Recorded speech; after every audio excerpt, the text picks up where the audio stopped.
In every war, there are men whose stories are written in books. Men whose medals shine brightly long after the smoke clears. And then, there are the others. The shadows. Soldiers whose names barely survive the battlefield, whispered only by the men who fought beside them. This is the story of one such ghost. A sniper whose existence remains uncertain. A man many historians still debate. Raymond Kolowski, the forgotten marksman of the Eastern Front. Very little is documented about Kolowski's early life. Some believe he was born in 1918, in a small village outside Krakow, Poland. Others claim he grew up near the Carpathian Mountains, learning marksmanship from hunters who survived on precision and silence. But one thing is consistent among all accounts. Raymond Kolowski was quiet, observant, and unerringly calm, traits that would shape his destiny long before war consumed Europe. When Germany invaded Poland in 1939, the Polish resistance scattered. Many fled, many died, and some, like Kolowski, disappeared into chaos. Unofficial sources suggest he joined a small partisan group operating between Tarnow and Rzeszów, a region known for brutal clashes and ambush warfare.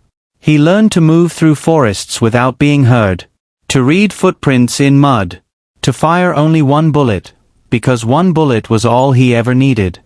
By late 1942, as the Eastern Front carved a bloody scar across Europe, Kolowski found himself attached to a Soviet reconnaissance detachment. Soviet records from this period are inconsistent, heavily redacted, but scattered mentions describe a Polish marksman with extraordinary precision. Another memo states, operates independently, avoids unnecessary movement, high-value target eliminations confirmed. To some commanders, he was a blessing.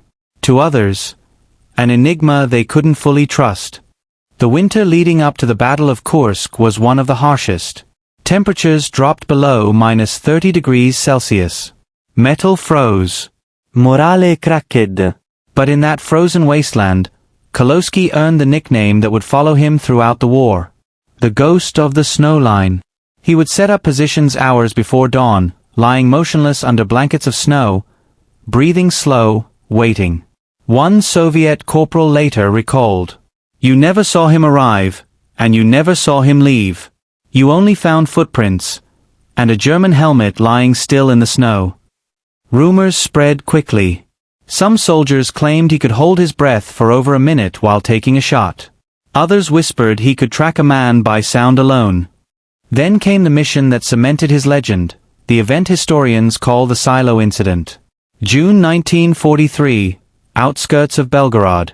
A German sniper unit had taken control of an abandoned grain silo overlooking a crucial supply road. 7 Soviet scouts attempted to cross the field. All were taken down.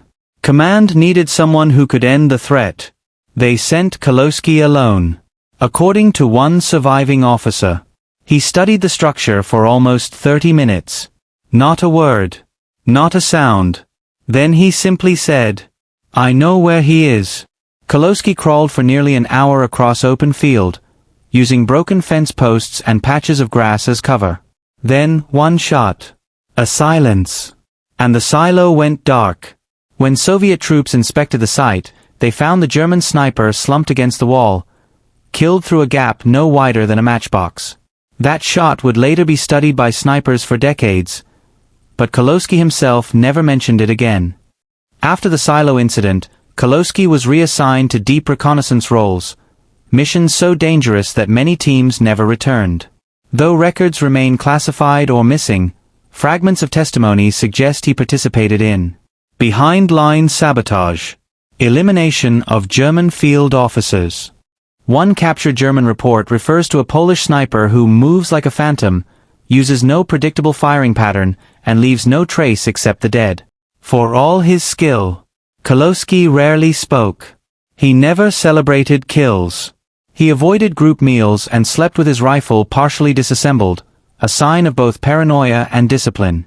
Comrades described him as kind but distant.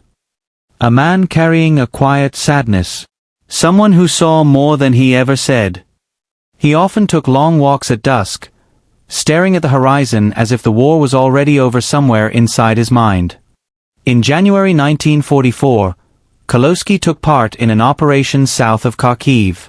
Details are scarce, cut from most surviving documents. The mission was a disaster. A German counterstrike ambushed the unit. Only 2 soldiers survived. Kolowski was not one of them. But here's where the story twists. The bodies recovered did not include his. His rifle was found broken, his tracks leading into a forest, and then disappearing completely. Some believe he died of wounds deep in the woods. Others claim he was captured, though no prison logs support that theory. And a few insist he abandoned the war entirely, vanishing into civilian life, quietly carrying the memories he couldn't escape. To this day, war historians still debate if Raymond Kolowski ever truly existed, or if he was a composite, a myth born from the chaos of war. But whether real or legend, one thing is certain. Throughout the frozen battlefields of the Eastern Front, in the whispered stories of old veterans, and in the unmarked graves of forgotten soldiers, the name Raymond Kolowski remains. A ghost, a marksman, a man whose story survives only in the shadows of history,